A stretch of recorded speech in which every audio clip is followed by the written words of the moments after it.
Assalamualaikum, salam sejahtera saya ucapkan kepada penonton BBTV malam ini. Baiklah, seperti yang kita janjikan, malam ini kita ada personaliti, tokoh politik yang sangat istimewa. Kita nak menjemput, kita mengundang Datuk Seri Nazri Abdul Aziz, Ahli Parlimen Padang Rengas. Assalamualaikum, apa khabar Datuk Seri? Waalaikumsalam, sihat. Alhamdulillah.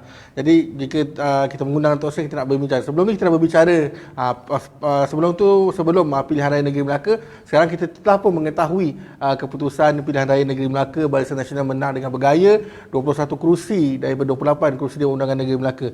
Baik, tanpa membuang masa Datuk Seri, saya nak bertanya, apa signifikan keputusan pilihan raya negeri Melaka ni pada pandangan Datuk Seri?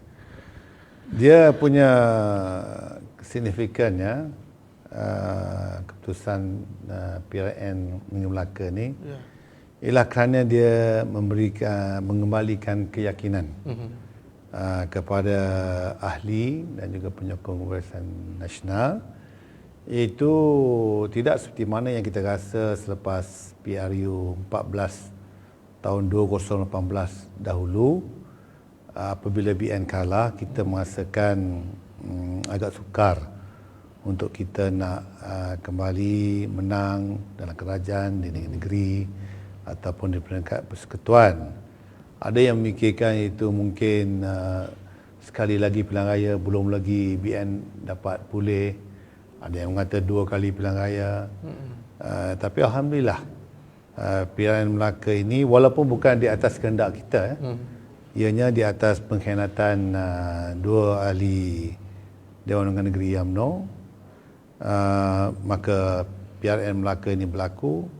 Jadi signifikannya kepada kita ialah dianya mendatang kembali keyakinan kepada ahli-ahli Barisan Nasional, khususnya ahli-ahli UMNO, bahawa rakyat masih lagi menaruh harapan dan boleh memberikan keyakinan kepada BN untuk kembali memerintah, insya-Allah dalam PRU yang ke-15 nanti. Datuk Seri, kita melihat 21 kerusi ni, mungkin ada orang melihat ni di luar jangkaan, terlalu besar 21, 2/3 majoriti. Jadi apakah signal pada pandangan Datuk Seri, signal atau isyarat nak dihantar pengundi negeri Melaka ni? Adakah mereka menaruh harapan kepada Barisan Nasional atau tiada pilihan, atau bagaimana pada pandangan Datuk Seri? Pertama saya nak sebutkan ianya adalah luar jangkaan. Tapi sebahagian besarnya yang dapat memberi kemenangan kepada kita, mungkin satu daripadanya ialah peratusan yang mengeluarkan undi itu adalah kecil lah jika dibandingkan dengan PRU 14 dulu, menjangkaui lebih daripada 70%. Setengah tempat ada hampir-hampir 85%. Jadi pertama sekali di luar jangkaan. Keduanya apa yang kita boleh tengok di sini, iaitu kita juga kena ambil kira, iaitu daripada segi undi popularnya, bezanya kita dengan PH tidak begitu jauh. Tapi kita lihat yang tidak mengundi PH dan tidak mengundi BN, ada 20% lebih yang menyokong PN lah. Itu saya kira undi yang diperolehi oleh PAS. Jadi pengejaran kita sini itu bahawa macam mana sekalipun pada kita kena ambil kira yang tidak mengundi kita dan tidak mengundi PH ini, kita kena pujuk mereka. Sudah tentu saya kira mereka juga tidak akan mengundi PH. Jadi saya kira kalau kita teruskan hubungan kita dengan PAS di bawah Muafakat Nasional, saya rasa kalau PAS dengan UMNO ini bekerjasama dalam PRU 15, insya-Allah kita akan perolehi kemenangan yang lebih besar lagi dalam PRU 15 apabila dianya diadakan nanti. Jadi juga saya rasa keputusan PRN ini juga menunjuk itu bahawa rakyat dah bosan, rakyat dah bosan, dah benci meluat dengan ahli politik yang banyak berpolitik, ya. Jadi diorang hukum orang-orang yang menyebabkan PRN Melaka terpaksa diadakan. Sebab itu saya tengok Azman, Idris dan juga Nurizam, mereka walaupun kembali bertanding kalah. Kemudian kerana PH ini ambil 2 orang adun Melaka UMNO tu dulu, mereka juga turut dihukum. Betul. Jadi yang kita boleh baca di sini ialah kita harus memusatkan perhatian kita kepada masalah yang dihadapi oleh rakyat. Jadi itu pengajaran yang boleh kita pelajari daripada keputusan PRN Melaka ini. Jika nak bertanya kemenangan besar Barisan Nasional ni, siapa wajar kita ucapkan tahniah? Adakah kerana populariti Datuk Seri Ahmad Zahid atau Tok Mat Hassan? Jadi siapa individu penting sebenarnya? Kalau saya sepanjang 2 minggu berada di Melaka, saya tahu Tok Mat Hassan memang begitu bekerja keraslah melawat ke PDM. Bila saya ke mana-mana ada je wajah Tok Mat Hassan ni di PDM. Jadi kalau kita wajah mungkin Datuk Ahmad Zahid mungkin hujung-hujung tu lepas pulang daripada luar negara. Jadi kalau pada pandangan Datuk Seri lah, sebenarnya siapa yang membantu undi besar, kemenangan besar dalam Barisan Nasional ni? Anwar Ibrahim lah. Sebab dia dengan pasukan PH dia sangat tidak disukai oleh kerana PH pertama sekali telah gagal, ya. Dalam 22 bulan mereka diberikan keyakinan untuk menubuh kerajaan. Kemudian Anwar Ibrahim juga dia mengambil 2 orang yang telah pun menyebabkan PRN Melaka ni jatuh. Jadi sebenarnya tindakan yang diambil oleh beliau dan juga kebencian rakyat Melaka terhadap PH yang menyebabkan ketidakstabilan di Melaka itu menyebabkan terlalu marah rakyat Melaka terhadap mereka, mengatasilah kalau ada pun sokongan balik kepada BN. Yang marah tu sebenarnya menyebabkan mereka undi BN. Dan saya kira pengundi Melaka juga melihat prestasi yang ditunjuk oleh Perdana Menteri kita selama beberapa bulan ni, dengan 100 hari ni, dengan keluarga Malaysia yang pelopori oleh PM, dan mereka lihat dengan ketenangan PM, ketabahan hati dia, sabar dalam keadaan tertekan. Ini memberikan keyakinan kepada rakyat juga, iaitu bahawa elok kalau kita sokong Barisan Nasional ini kerana Perdana Menteri kita telah pun menunjuk satu prestasi yang baik. Dan saya boleh kira jugalah, iaitu bahawa di Melaka ni seolah-olah memberikan yes kepada PM selama 100 hari dia menjadi Perdana Menteri. Dan kita tengok pun keadaan semua okey, ya. Jadi saya kira 2 fakta yang besar sekali ialah kerana kebencian rakyat kepada PH kerana tidak ada kestabilan politik di negeri Melaka, dan mereka sudah bosan, mereka nak habiskan end it once and for all, ya. Dan keduanya tentulah peranan yang dimainkan oleh Yang Amat Berhormat Perdana Menteri kita. Baik. Bila Datuk Seri pada awal tadi berkata kebencian rakyat Melaka terhadap Datuk Seri Anwar Ibrahim ni, jadi Datuk sebagai orang yang saya pernah makan semeja dengan Datuk Seri Anwar, saya nak bertanya juga, pada pandangan Datuk Seri Anwar ni sedar tak yang rakyat Melaka tak suka ataupun benci dia tu, Datuk Seri? Dia bukan, saya kata rakyat Melaka benci. Tak, rakyat Melaka ni tak suka keputusan yang dibuat oleh Datuk Seri Anwar. Bencinya kepada PH. Ya, tadi nak kena beza sedikit. Kerana Datuk Seri Anwar ni dia satu manusia yang baik. Jadi tapi kita telah mendengar penjelasan oleh beliau. Akhirnya kita tahu bukan dia yang nak ambil 2 orang tu. Betul. Yang kuat menyuruh ambil 2 orang tu ialah Adli, iaitu pemimpin amanah, iaitu pemimpin-pemimpin kerajaan Negeri Melaka, iaitu kerajaan PH Negeri Melaka, pemimpin mereka yang sebenarnya telah membuat keputusan, mungkin telah pun berjanji dengan orang yang keluar tu semua, bahawa mereka akan duduk dalam kerajaan lagi ke apa, saya tak tahulah. Tapi bila Anwar menjelaskan, mana kita tahulah bukan keputusan Anwar. Ini keputusan dari pimpinan politik PH di Negeri Melaka. Ya, saya dengan Datuk Seri Anwar tak ada masalah.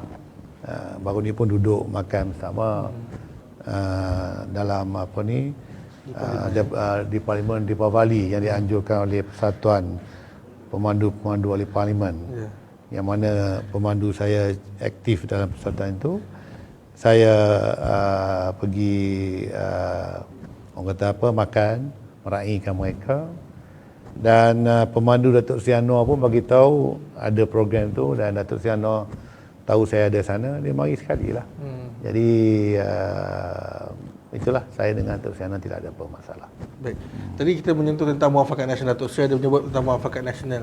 Jadi kita tengok mungkin PAS dapat pengajaran dia dalam pilihan raya Negeri Melaka. Kita tengok pandangan Muhammad Abduh mengucapkan tahniah kepada Barisan Nasional seolah-olah dia mengatakan pada muka pada PAS.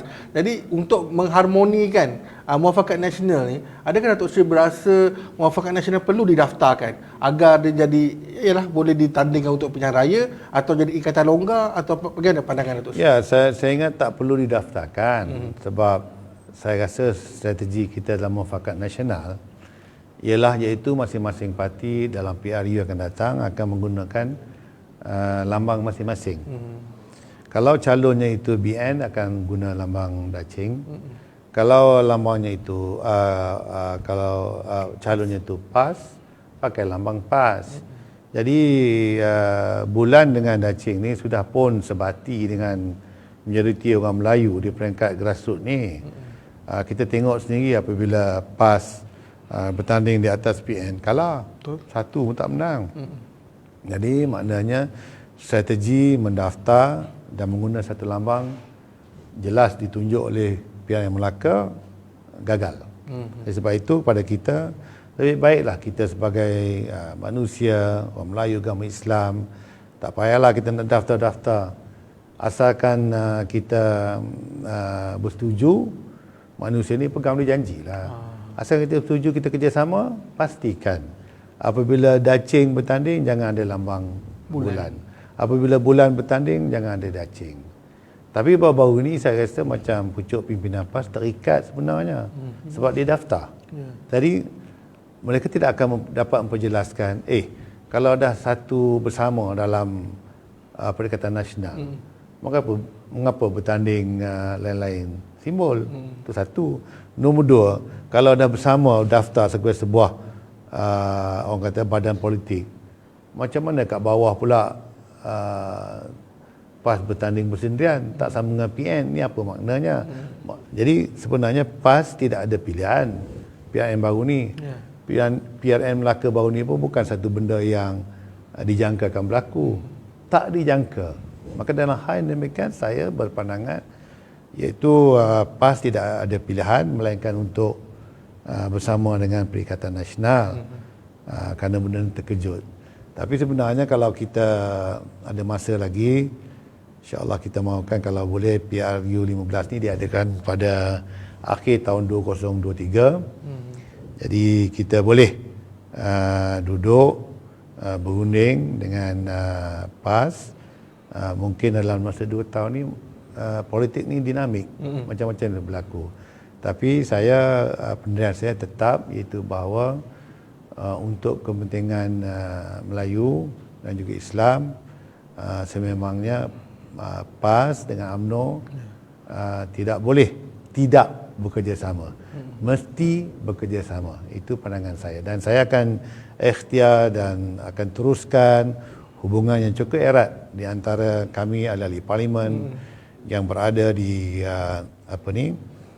parlimen, ahli-ahli parlimen, PAS, UMNO cukup akrab, cukup baik sekali, dan kita tidak akan membenarkan apa yang dikehendaki oleh setengah pihak untuk melihat UMNO dengan PAS ni tidak berbaik. Kita akan pastikan apa yang mereka harap tu tidak akan berlaku lah. UMNO dengan PAS mesti bekerjasama, kerana kalau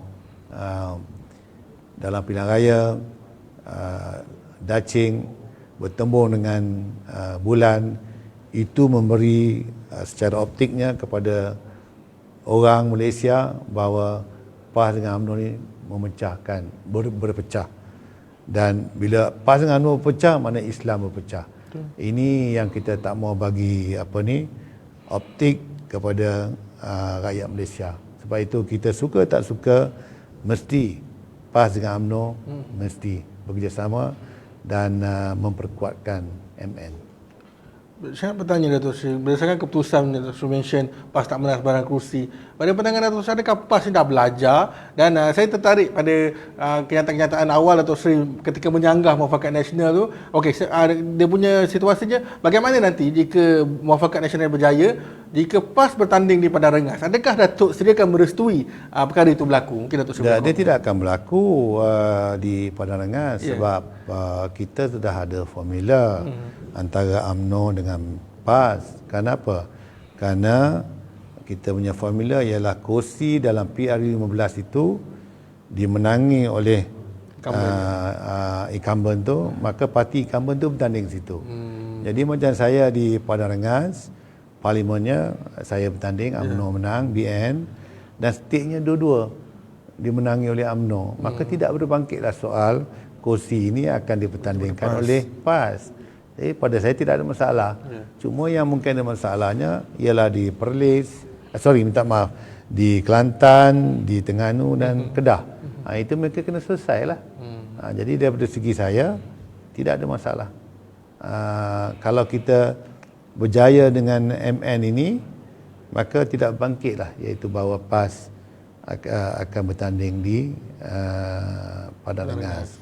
Lagipun hubungan kita grassroots antara ahli UMNO dengan ahli PAS cukup akrab di Padang Rengas, cukup baik, tak ada masalah.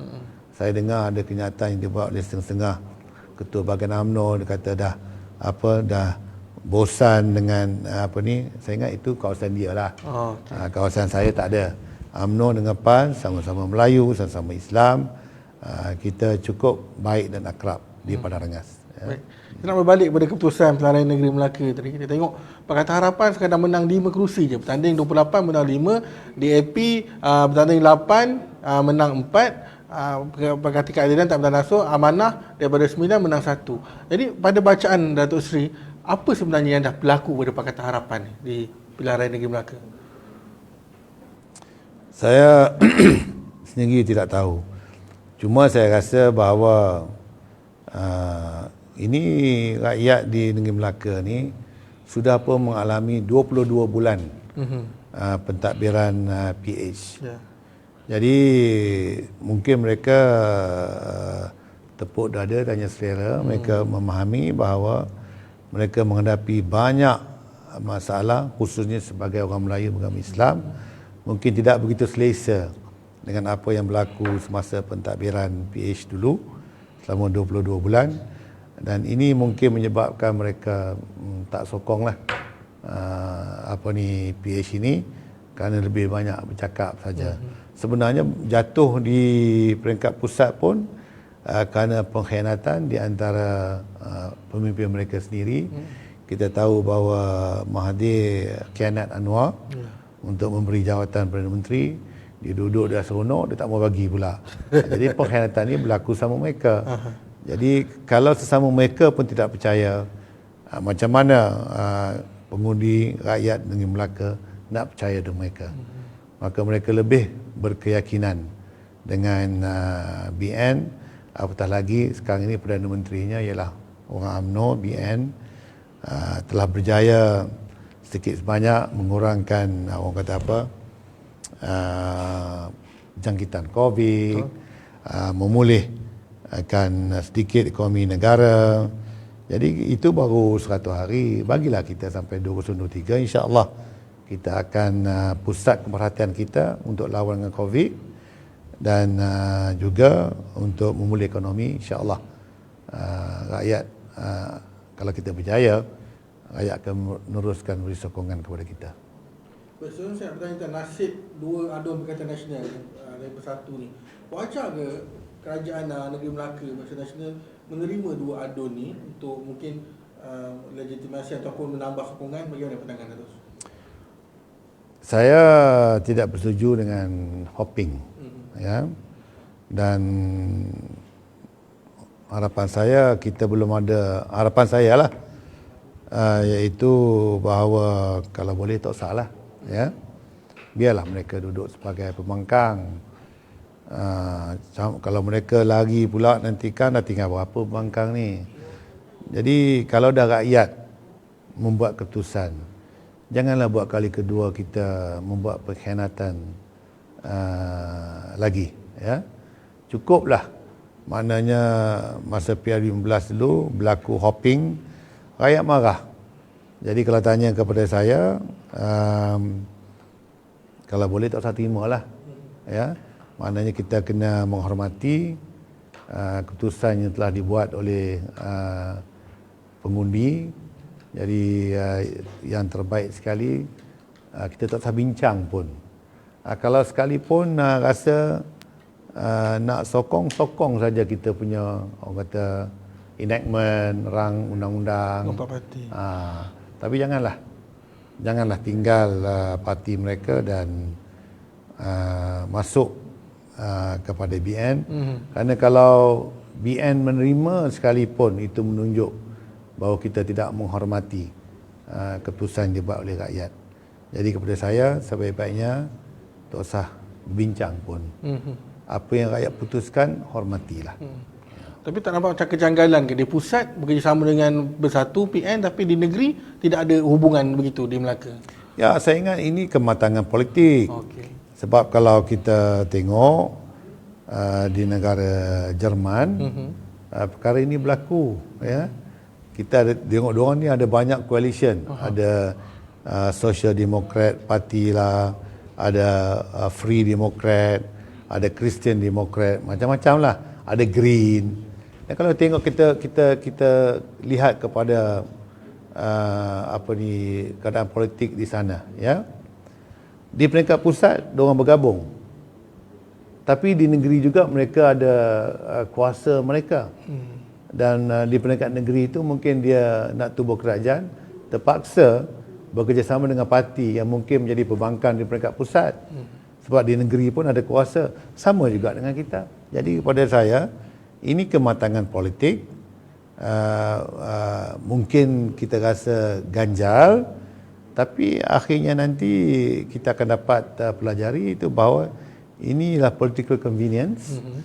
Kalau mereka tak bergabung, sampai bila-bila tak ada tubuh kerajaan. Jadi suka tak suka kena kompromi. Jadi itu sebab kita tengok ya, macam di Jerman, setelah 2 bulan pilihan raya baru boleh tubuh kerajaan, ya. Itu pun bercampur aduk. Mungkin ada parti yang bersetuju, dia 3 parti sekarang, mungkin ada parti yang bersetuju untuk tubuh kerajaan, menyokong SDP. Tapi kalau di peringkat negeri, mereka mungkin satu kerajaan, satu bangkang. Jadi ini kematangan politik dan juga dipanggil political convenience. Kalau tidak, mungkin sampai bila-bila tak tubuh kerajaan. Itu kita faham senario tu. Okey, baik Dato' Sri, kita nak bertanya, kalau tengok Bersatu pun undi pada Pilihan Negeri Melaka pun boleh tahan banyak. Jadi adakah Dato' Sri maksud teori mungkin Bersatu kalau dengan UMNO, kalau kita gabung, biasa kata berlakunya satu selepas bergabung, bukan maksudnya bekerjasama lah, ada wakil tunggal, bukankah undi ni nanti boleh disatukan dapat majoriti yang lebih besar? Pada pandangan Dato' Sri, mungkin UMNO dan Bersatu mungkin boleh bekerjasama pada next. Ya, kita yang pentingnya kalau tak boleh tubuh kerajaan. Tapi kalau kita boleh tubuh kerajaan, tidak ada keperluan. Ya, macam sekarang kalau kita dah 21 kursi, apa perlu kita nak ambil Bersatu 2 orang lagi tu, kan? Saya lebih suka mereka jangan khianat mandat rakyat dan terus jadi pembangkang. Tapi di pusat okey, tak ada masalah. Kita manusia, kita boleh berfikir macam kata di peringkat pusat. Tak terjejas pun. Pilihan raya tu diadakan waktu kita dalam Dewan Rakyat bersidang. Ada kita mempertahankan, ada menteri itu dia menteri Bersatu. Kita pertahankan dia. Ada menteri itu menteri PAS, kita pertahankan dia. semua kita pastikan usul-usul ke apa ke, bila disuruh mengundi, kita pastikan kita menang. Jadi kepada saya, dan kita di peringkat pusat terpaksa berbuat demikian kerana tak ada kerajaan. Ya. Jadi sebab itu pada saya, kalau di Melaka tak payahlah. Pasal kita dah majoriti dah ada. Tapi kalau kita tak ada majoriti, kena duduk bincang. Tu lah. Nak melihat juga Datuk Seri, senario peratusan keluar mengundi bawah 70% secara rasmi. Kalau kita tengok di pusat-pusat mengundi banyak warga emas, orang tua, saluran 1 dan 2 lah. Jadi kita boleh jangka lah, dari situ pun kita dapat lihat, oh ini BN akan menang besar. Apabila warga emas sebanyak turun, anak muda kita lihat mungkin kurang pergi mengundi. Jadi ini sebenarnya satu signal bagaimana, adakah anak muda sebenarnya nak menjauhi politik, bukan saja di Melaka, akan datang undi 18, tapi anak muda dah tak ada minat dengan keadaan politik untuk buang undi dan sebagainya. Itu yang kita bimbang tu. Anak muda ni, diorang ni orang kata apa, idealistik ya. Ya. Jadi dia semua dah bosan dengan politik ni, dia menyampah tengok ahli-ahli politik ni. Cakap macam bagus sangat, tapi buat benda yang tak betul. Jadi kepada diorang, dia memberikan signal itu bahawa dia tak berminat politik kalau beginilah. Ya. Sebab itu kalau kita sudah bersetuju untuk memberi 18 tahun untuk mengundi, maka kita kena pastikan mereka mesti mau keluar mengundi. Jadi kalau demikian yang kita mahu, saya ingat ahli-ahli politik yang ada sekarang ni tak usah duk drama lah, bersandiwara, cakap benda yang betul je. Jadi biar, pasal orang muda ni dia idealistik, dia mendengar, dia melihat sosial media. Tapi kalau dia tengok orang ni macam ni sekarang, orang duk kata BN tak bagus, tengok PA tak bagus. Jadi nak turun buat apa, nak mengundi. Dua-dua tak bagus. Sebab tu kita macam mana sekalipun, sekarang ni lah dalam politik, mesti buat benda yang betul. Ya. Kalau sokong rakyat, buat projek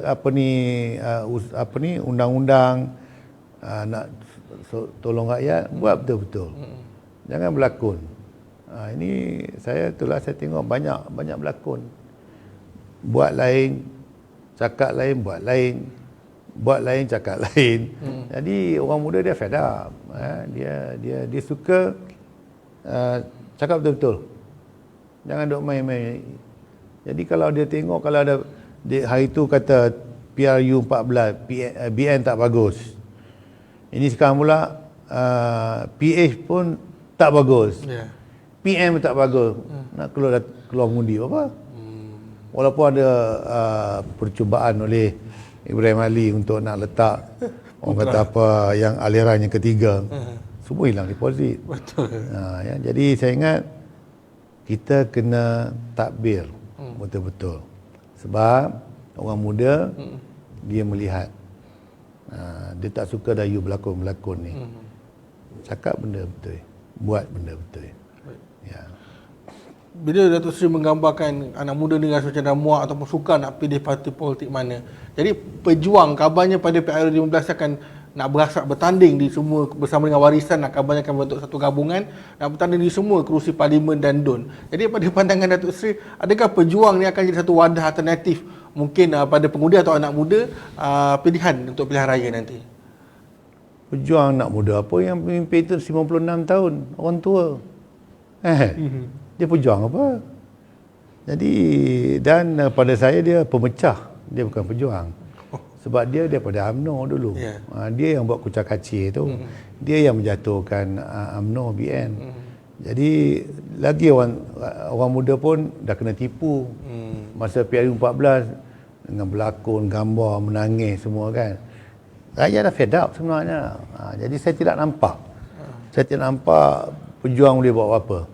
Begitu jugalah parti Syed Saddiq ni muda. Syed Saddiq ni dipikir dia tak akan menjangkau umur 40 kan. Okay. Buat parti muda. Besok kalau dia dah tak muda, nak buat parti apa? Petua pula. Jadi kita tengok ada orang muda pun diberi peluang untuk menjadi pemimpin pun kebudak-budakan. Jadi maknanya bagi orang muda, dia dah hilang keyakinan dengan ahli politik ni. Yang tua lagi lah orang tak ada. Ya. Kan? Yang muda pun macam panggil orang tua. Kan? Jadi saya ingat itulah sebenarnya, sebab tu dalam ucapan saya dalam Dewan Rakyat, saya dah kata rakyat dah bosan, benci, meluat dengan ahli politik ni. It's time masanya untuk ahli politik face up to this lah. Stand up, face up to this dan betul diri. Berbetulkan diri. Jangan nak berlagak macam bagus sangat ke apa ke, ya. Jadi itu saya punya pandangan lah. Ya. Ya. Tapi bila dengar kenyataan yang diberikan oleh Datuk Seri, adakah Datuk Seri nak menindakkan atau bisa Tun Dr. Mahathir tu dah tak ada? Sedangkan kita tengok yang Datuk Seri pun mungkin membangun ketika zaman Tun Dr. Mahathir. Adakah Datuk Seri melihat Tun dah tak ada pengikut, dah tak ada minati atau bagaimana?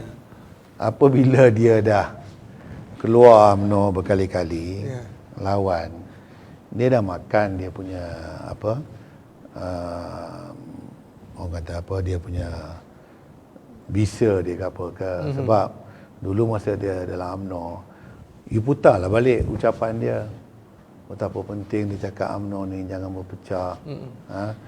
Melayu mudah lupa, cepat jangan lupa. Apa yang dia sebut tu semua dia buat sekarang. Jadi mana nak ada bisanya dah. Ya. Pada saya dia tak ada bisa dah. Cuma dia berlakon je pada hari tu. Kan. Menangis, buat TikTok, bukan TikTok, benda tunjuk gambar semua, dia bimbangkan apa negara akan jadi.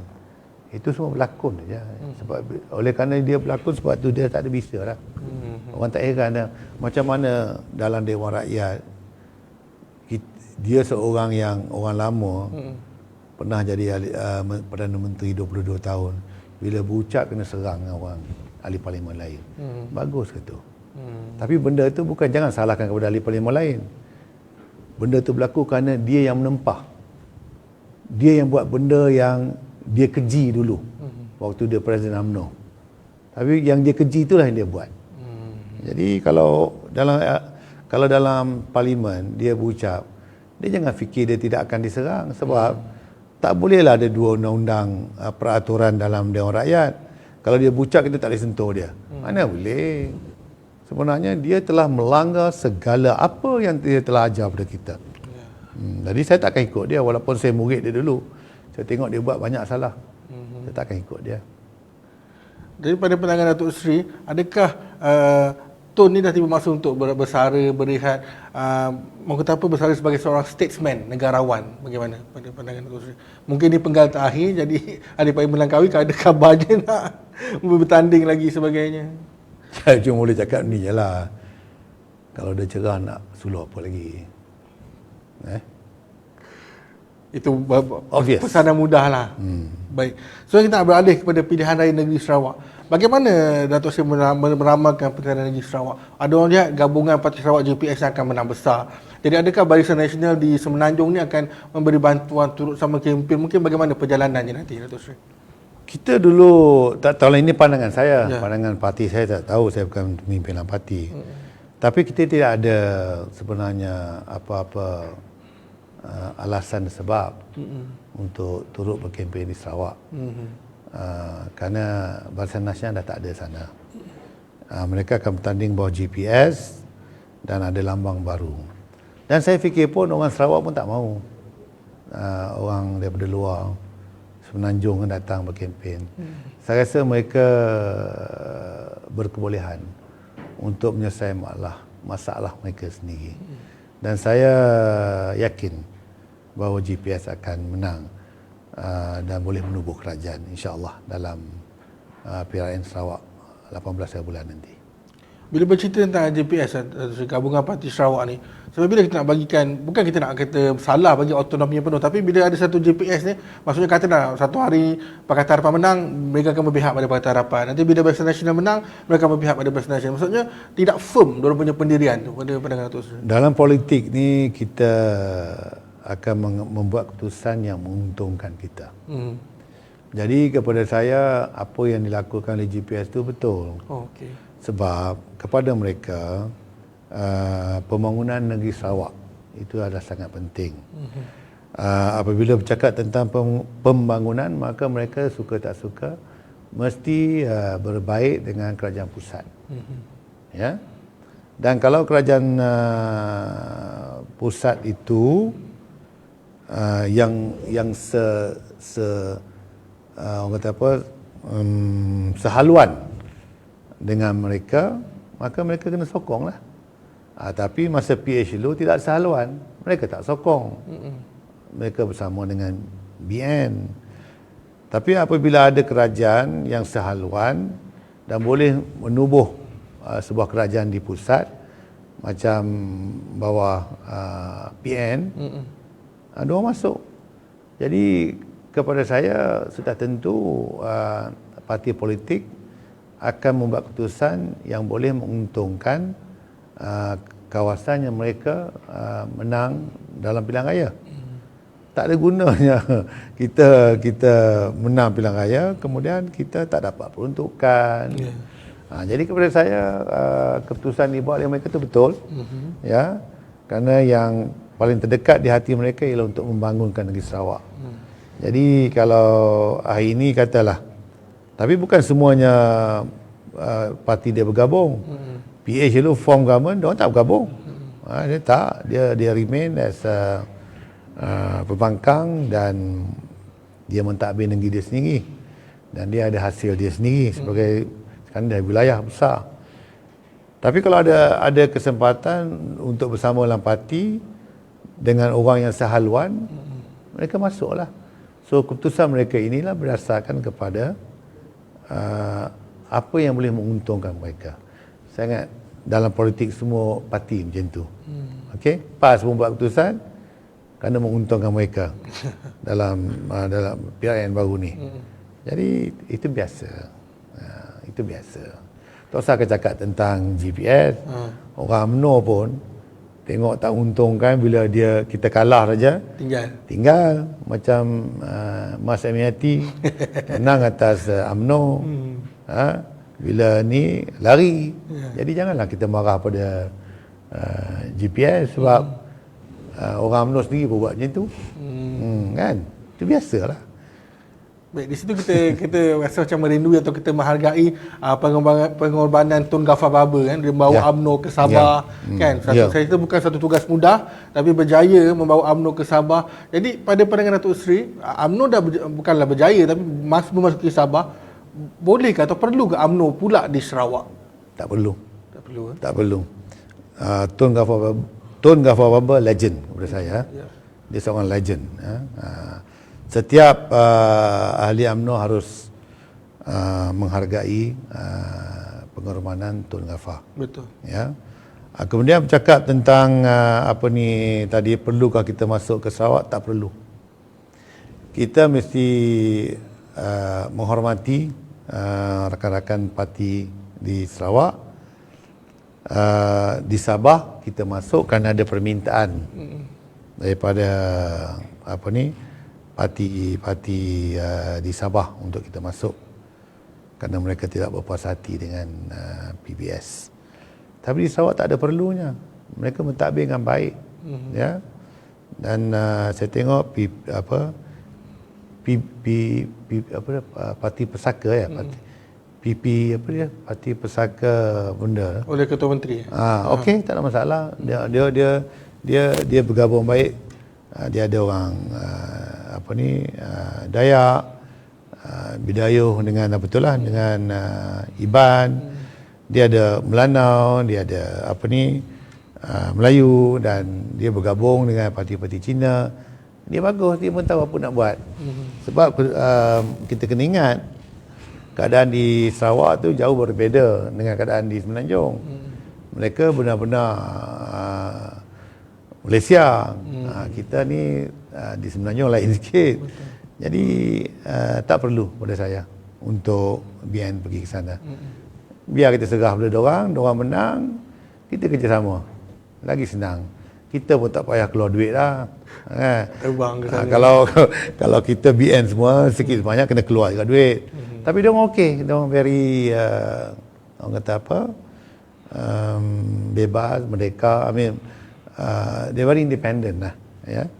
serah boleh diorang. Biar diorang selesai. Dapat ada autonomi, autonomi wilayah. sendiri. Sepatutnya lah. Diorang autonomi. Asalkan diorang happy dah lah. Itu yang kita hendak. Dan membantu juga kerusi bagi Barisan Nasional. Ya, sudah tentu. Sudah tentu. Fixed deposit kita. Saya nak kembali sekejap lah kepada PRN Melaka. Lagi kita ada bercerita Datuk Seri tentang Sungai Udang. Jadi pada pengamatan Datuk Seri, ya, kalau Datuk Seri mungkin rasa berbangga Datuk Seri Rauf menang di Tanjung Bidara. Jadi macam mana pada pengamatan Datuk Seri, kenapa kita tak boleh menang di Sungai Udang? Itu kita kena tengok betul-betul. Sebab bebas boleh dapat sampai 2,000. Ya. 2,000 tu sepatutnya undi kepada kita lah. Saya pun belum tengok kepada postmortem lagi. Sememangnya kita perlu kaji apa yang berlaku di sana. Jadi keputusan postmortem tu belum keluar lagi. Ya. Dan saya tidak ada apa nak komen lah waktu ni. Kita bercerita Datuk Seri tentang menuju PRU 15 sesuai dengan kita punya topik ni. Jadi macam Datuk Seri menyebut peranan PAS sangat penting. Tapi katalah PAS dia berdegil, tak belajar nak bersama Perikatan Nasional, apa nasib UMNO Barisan Nasional Datuk Seri? Saya tak mau speculate lah. Okey. Saya tak mau speculate. Kerana kepada saya untuk kepentingan perpaduan Melayu dan Islam, sebagai manusia kita boleh duduk berunding dan kita juga boleh mengenepikan perkara-perkara yang boleh menjadi perkara yang memecah belahkan kita. Jadi pada saya pada waktu ini saya tetap optimis kerana pada umumnya grassroots UMNO dan grassroots PAS kita sememangnya meraihkan kerjasama kita ni. Jadi saya masih optimis lah. Itu bahawa mari PRU 15 nanti kita boleh mendapat kata sepakat dengan PAS. Baik, kita doakan kejayaan lah, mudah-mudahan terbuka hati, ada persefahaman dan sebagainya, dan dapat undi yang besar untuk mentadbir negara dengan lebih selesa, dengan lebih mudah, dapat mudah-mudahan kembali 2/3 tu undi pada Barisan Nasional. Baiklah, Datuk Seri, saya tanya tentang baru-baru ni pembahasan di Dewan Rakyat. Kalau kita tengok, ambil contoh satulah jelutong YB Raya ni sampai diusir daripada Dewan. Datuk Seri rasa benda-benda macam ni perlu ke, atau adakah dia satu lambang demokrasi ataupun mengganggu sebenarnya perjalanan Dewan Rakyat? Memang perlu. Sebab pada saya sebagai wakil rakyat, kita boleh protes. Tapi kita kena ingat, kalau main bola ke, main rugby ke, dia ada peraturan dia. Yeah. Kalau melanggari keputusan yang dibuat oleh speaker, ataupun kita telah pun melanggari peraturan mesyuarat, kita mesti slow down lah. Yeah. Mana kita dah tahu dah garisan merah tu kat situ, tak boleh pergi. Yang ni tak boleh pergi. Tapi kalau you pergi juga, kena buang lah. So pada saya memang patut kena buang lah. Sebab kalau kita tak kerti nak menghormati, ya, nak main masuk, cakap macam kita saja yang betul, mana boleh. Kalau semua 222 ahli parlimen memikirkan apa yang mereka fikirkan betul, itu tetap betul, havoc lah parlimen ni. Sebab tu kita ada peraturan. Dan kita, kalau latar belakang kita pula sebagai peguam, kita menghormatilah peraturan. Kalau kita merasakan bahawa kalau kita terus lagi kita akan langgar merah, tariklah balik, slow down lah. Hanya budak-budak saja yang nak menunjuk, oh aku tak akan tunduk, aku langgar aja. Itu budak-budak.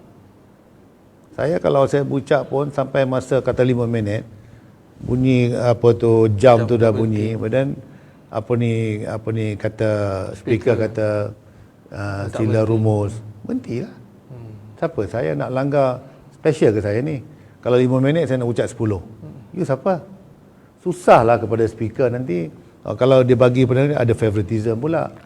Jadi kepada saya, yang saya tahulah, orang yang tak mau tunduk tu, walaupun dapati dia bersalah, dia nak menegak juga benang yang pasal, tu kebudak-budakan. Itu budak-budak. Dia degil nak tunjuk. Tapi lah kita, tak boleh kita peguam, kita hormat peraturan sampai masa berhenti. Kalau speaker kata, ini keputusan saya, ikutlah. Bukan dia jadi speaker. Apa saya nak fikir dia betul? Dia banyak tak betul tu, saya tahu. Saya ucap tahniah lah kepada speaker kerana tegas. Dan saya tetap menyokong mana-mana ahli parlimen yang tak ada disiplin, tak dengar walaupun telah diberi amaran. Halau keluar itu. Termasuk daripada big and backbencher. Tak kisah siapa pun. Tak kisah. Kita nak berada pada topik Datuk Aziz Zaman, Wakil Rakyat Sepanggar ni, di siasat polis. Pada pandangan Datuk Seri macam mana? Adakah dia ada menganggap dia mencabul hak ataupun keistimewaan seorang wakil rakyat? Apa komen Datuk Seri?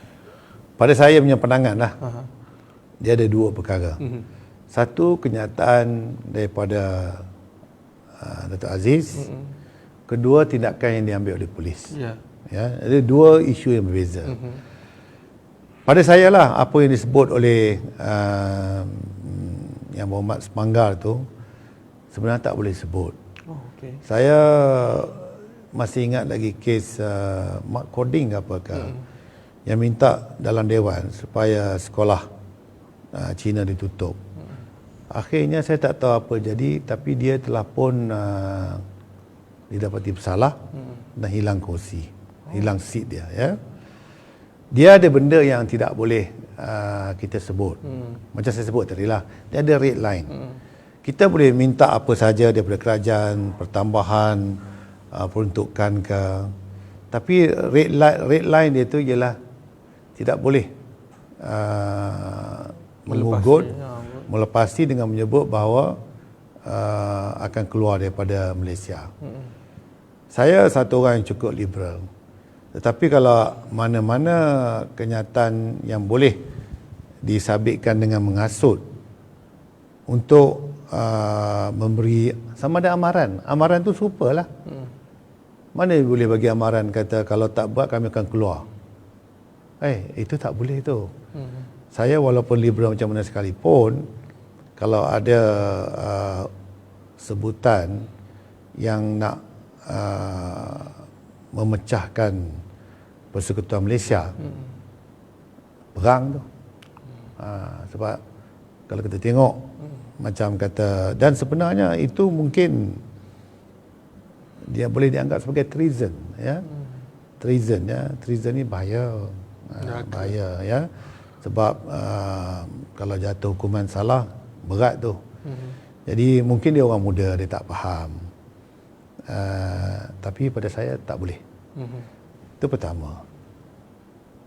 Waktu kita kena ingat juga, sebab macam kata di Lahad Datu, serangan yang dibuat oleh pasukan Sultan Sulu tu, ya, kita hantar tentera kita, ya, dan ramai juga yang meninggal, 15 ke 16 orang, dan ramai majoriti terdiri daripada anak-anak Melayu yang datang daripada Semenanjung. Mereka telah pun mengorban diri mereka, mempertahan sehingga kan, ya, nyawa mereka diambil. Dan kita lihat bagaimana kapal terbang telah membawa keranda mereka, dan kita lihat bagaimana ditunjuk dalam televisyen Malaysia pengkebumian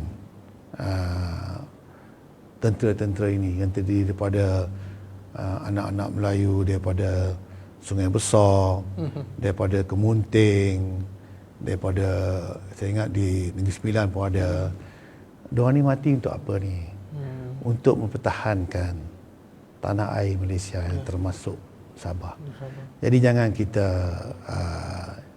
orang kata apa, menyebut sesuatu yang dianggap cukup menghasut, ya, orang yang telah mati mempertahankan negara, kemudian you bercakap pula nak keluar daripada negara Malaysia. Saya ingat ini tidak menghormati langsunglah pengorbanan yang dibuat oleh keluarga tentera yang meninggal tu, ya. Kepada saya ini serius. Jadi memang tidak boleh menghasut, ya, atas apa alasan sekalipun. Ya. kata dia memberi amaran, okey, dia tak berpuas hati dengan peruntukan yang diperoleh oleh Sabah sekarang ikut bajet, dan saya percaya bajet ini akan diteruskan dan tidak akan berlaku pertambahan. Mana dia kena melaksana amaran dia tu, sebab dia memberi amaran iaitu bahawa kalau tak dapat maka rakyat Sabah akan keluar ke apa. Ini dia cakap Jadi saya rasa memang kita tak akan tambah dah. Jadi bila kita bagi amaran berdasarkan satu perkara yang kita minta dilakukan, kalau dia tidak dilakukan, mana Yang Amat Sepanggar punya amaran tu dah jadi satu perkara yang benar, nak keluar. Jadi ni bahaya, ni treasonable, it's a penderhakaan kepada negara. Itu kepada saya dia harus menjawab, ya, dan ikut prosedur. Kalau tindakan terpaksa diambil, kena ambil. Okey. Mungkin daripada prosedur saya tak setuju dengan apa yang polis buat. Okey. Itu satu soal yang lain. Ya. Pada saya polis buat silap sebab parlimen ni ialah bebas. Dia ada tiga hak keistimewaan. Dia ada tiga ni apa ni? Eksekutif, penghakiman, mahkamah dengan parlimen ni kita bebas. Three parts of the government, ya. Jadi kita ada kebebasan kita. Polis tak boleh masuk begitu saja. Dia sepatutnya kena bagi tahu, telefon speaker dulu bahawa kita dapat laporan iaitu bahawa ahli parlimen ini telah membuat kenyataan yang mengasut. Jadi sekarang ni saya nak minta kebenaran nak masuk, ya, nak menyiasat dia. Okey. Itu sepatutnya dilakukan. Yang keduanya, kita pula boleh merujukkan Jawatankuasa kepada jawatankuasa. Jadi ini proses dalam parlimen yang mesti dihormati. Jadi sebab itu pada saya ada dua perkara sini. Saya tidak bersetuju dengan tindakan polis. Dia sepatutnya mesti ikut perlembagaan dan peraturan. Tapi saya rasa iaitu bahawa Yang Amat Sepanggar dia harus memberi alasan ataupun mohon maaf kerana terlanjur. Sebab kepada saya sebagai rakyat Malaysia, tentu saya akan merasa sedikit terguris Ya. kerana menghasut untuk memecahkan persekutuan negara Malaysia. Jangan main politik di sini. Yang betul betul, yang tak betul tak betul. Ya, itu dia. Saya tertarik apabila Datuk Seri membangkitkan isu di Tan Duo, di Lahad Datu. Tertengok bukan saja terbunuh, tapi macam mana dilakukan terhadap, kita nak cakap pun saya nak menitis air mata lah. Memang kejam pembunuhan, risikan anggota-anggota keselamatan kita. Memang kita melakukan pengorbanan yang besar. Kita tak kira dah Sabah, Semenanjung, semua dilayan sama rata, Datuk Seri. Bila Datuk Seri, saya dah nak habis, nak di penghujung ni, saya nak sentuh. Kita ada bercerita tentang kritikan-kritikan di bidang sosial. Macam mana Datuk Seri melayan? Ada yang bercerita tentang anak Datuk Seri bersekolah di luar negara. Jadi Datuk Seri layan ke permainan-permainan media sosial Datuk Seri? Saya pertama sekali, saya ni seorang demokrat dan saya menjunjung perlembagaan. Itu hak kebebasan masing-masing lah. Dan saya pun tak ambil peduli pun, tak ambil tahu pun. Ya. Tak jadi orang kata apa, sakit pada saya pun. Nak kata macam gigitan nyamuk pun tak ada. Sebab saya tak hirau kerana orang ni semua tak penting oleh saya. Yang penting untuk saya ialah pengundi saya. Sebab kalau saya ni seperti mana yang mereka dakwa dalam social media, takkan saya menang pilihan raya. Bukan sekali, 2 kali dan 6 kali lah. Mana sebenarnya apa yang mereka lakukan itu berdasarkan kepada dia dengki, marah, cemburu. Pada saya lantak pergilah. Bukan saya belanja duit orang. Bukan duit bapak orang yang saya pakai. Saya nak belanja, nak pergi luar negeri ke apa ke. Dan kalau anak saya bukan anak orang. Jadi apa saya nak ambil berat sangat apa yang diorang cakap. Ya. Jadi saya langsung tak menghiraukan dan saya juga memberi orang kata sokongan moral kepada isteri saya, tidak melayani kerana kita tidak melakukan apa-apa kesalahan pun. Dan pada saya yang tak ertinya ialah mereka tak tahu nak menggunakan social media bukan untuk perkara yang positif tapi untuk benda-benda yang negatif. Dan satu daripadanya kena ingat, ya, cyberbullying tu is an offense, merupakan kesalahan. Tapi nasib baiklah saya Open. mentally strong, Oh, saya tak okey. peduli. Jadi bila saya tak rasa apa, diorang tak boleh nak bully saya. Saya macam ni juga, ya, masih lagi ahli parlimen, bercakap juga di Dewan. Ramai juga saya turun ke bawah orang nak bergambar dengan saya. Tak ada masalah lah. Baik. Saya kira soalan yang terakhir lah untuk kita mengakhiri pada malam ini, Datuk Seri. Sebelum Datuk Seri menggambarkan mungkin nak mengakhiri ini pinggan terakhir sebagai ahli parlimen dan sebagainya, tapi kita minta biar Datuk Seri kekal bertanding lagi. Kita perlukan pemimpin-pemimpin yang berjiwa besar, Datuk Seri Nazri Aziz ni, untuk UMNO, untuk negara kan. Tapi kita harap Datuk Seri berubah fikiran. Tapi kalau betul lah ini penggal terakhir, mungkin Datuk Seri mengintai jawatan apa JLC mana untuk jadi pengerusi atau bagaimana, Datuk Seri? Saya nak cerita senang je. Sebenarnya bila kita tak tahu bila nak berhenti. Sebenarnya saya jadi menteri 19 tahun. Okey. Jadi kalau menang baru ni lagi pun kerajaan saya ingat saya jadi menteri lagi. Saya tak tahu nak berhenti. Tapi takdir ni Tuhan yang apa orang kata tentukan. Sebenarnya bila kita kalah 2018, saya amat merasa sedih lah untuk parti saya, rakan-rakan. Tapi secara peribadi saya, akhirnya saya boleh berhenti jadi menteri. Ya, walaupun saya menang di kawasan Padarangas, tapi parti saya kalah di peringkat persekutuan. Jadi saya semenjak 2018 ni dah tak pegang apa-apa jawatan lah. Kawan-kawan apabila kita merintah, dia jadi menteri, GLC. Saya sebenarnya menteri boleh jadi, tapi saya tak payahlah, 19 tahun kan. Kemudian pula saya rasa kita kena bagi masa, bagi peluang pula kepada anak muda. Seperti mana yang berlaku dalam PRN Melaka, cukup bagus. 86% muka baru, termasuk juga dengan orang muda. Sebab itu kita menang. Ya.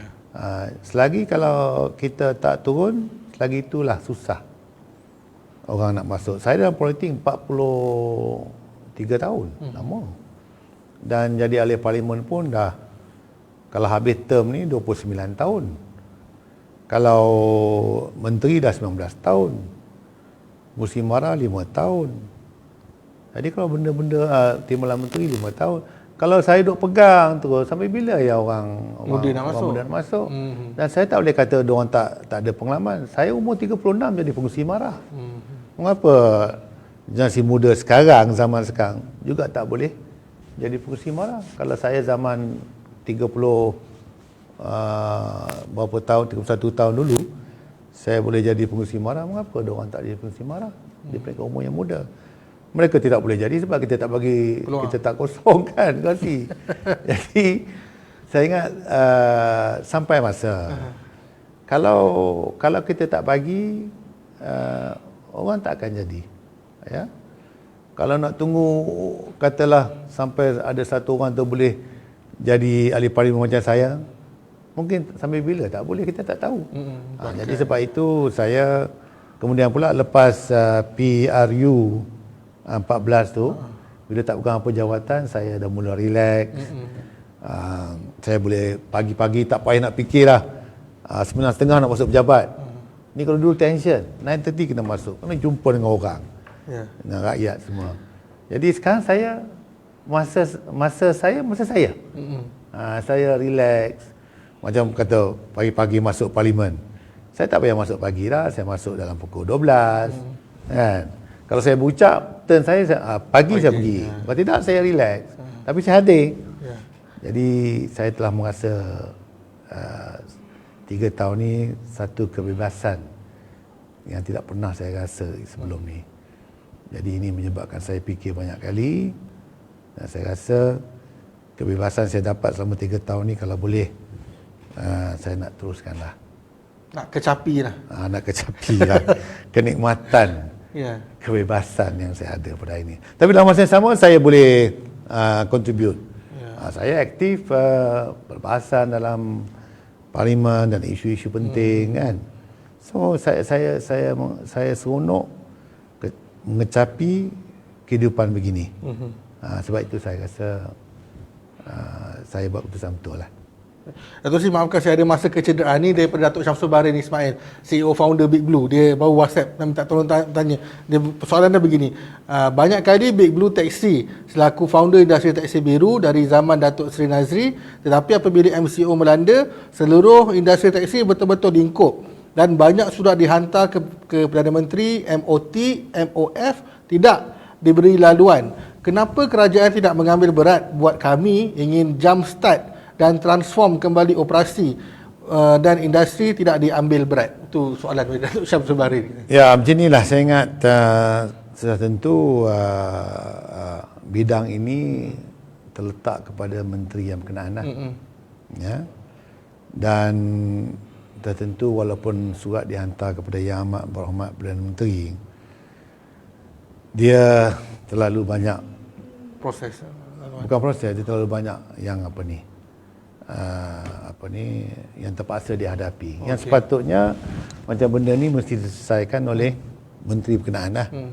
Tapi tak apalah, kalau rasakan perlu bantuan, saya boleh membawa perkara ini kepada menteri berkenaan, ya, untuk melihat tentang kedudukan industri ini. Sudah tentu banyak masa dipusatkan kepada macam mana nak lawan COVID ni, sehingga kan yang lain-lain tu kita ketepikan dulu. Tetapi oleh kerana sekarang ni kita nak memulihkan ekonomi, maka isu industri taksi ini sudah menjadi relevan lah, penting. Saya bolehlah bantu bagi tahu ke Datuk Isham, saya boleh bantu jumpa saya. Baik. Malah kalau nak maklumkan kepada PM pun insya-Allah boleh. Kerana PM dia satu orang, ini pertama sekali Perdana Menteri yang datang daripada latar belakang Marhen. Jadi dia mendengar dan memahami. Dia pernah cerita pada saya, dia kata Chief, dia panggil saya Chief. Dia pernah cerita pada saya macam mana dia keluarga settler, Felda. Jadi bagaimana dia lahir pun di Felda. Dia cerita bagaimana yang kais pagi makan pagi, kais petang makan petang, betul tu. Memang betul. Memang betul. Dia rasa tu. Dia rasa tu. Maknanya pagi ni makan apa yang dapat pagi ni. Tengah hari belum tentu lagi. Kita tangkap ikan ke apa ke. Jadi dia seorang pemimpin yang kalau benar-benarlah kita kata dia menghayati orang kata perasaan dan kehidupan orang susah, dia menghadapi itu. Dan oleh kerana itu saya yakin dan percaya itu bahawa kalau kita bangkit tentang soal pemandu taksi, industri taksi ini, saya rasa dia akan mendengar, bukan setakat mendengar, akan mengambil tindakan untuk cari jalan untuk membantu pemandu taksi. Tapi yang lebih pentingnya, mereka yang terlibat industri ini harus memberi cadangan. Sebab diorang ni player, operator. They will know, diorang akan tahu apa masalah yang dihadapi. Jadi saya akan cuba untuk bantu mereka, berjumpa dengan menteri ke, dengan Perdana Menteri ke, untuk industri play ini menyuara, meluahkan pandangan mereka supaya kita dapat fahami dan kemudian kita cari jalan untuk mengatasi masalah mereka. Baik, itu dia jawapan daripada Datuk Seri Nazri Aziz kepada Datuk Syamsul Bahrain Ismail. Harapnya menjawab soalan, dan Datuk Seri Nazri bersedia membawa cadangan-cadangan ini kepada MOT, Menteri, even kepada Yang Amat Berhormat Perdana Menteri. Baiklah, saya kira sampai di sini dulu. Saya rasa kita ucapkan ribuan terima kasih kepada Datuk Seri Nazri Aziz sanggup bersama kita dalam masa sejam ni bercerita panjang lebar tentang analisis pilihan raya negeri Melaka, Sarawak dan juga keadaan semasa dalam persidangan Parlimen. Baiklah penonton BBTV, terima kasih sudi menonton wawancara ini. boleh kongsikan video ini di platform Facebook, YouTube dan Twitter. Kita berjumpa lagi pada esok hari. InsyaAllah kita banyak lagi wawancara dan berita-berita terkini yang akan kita sampaikan kepada anda. Segi itu, sampai di sini dulu secara langsung kita bertemu lagi pada hari esok dan malam ni ada berita yang akan disampaikan. Assalamualaikum dan terima kasih.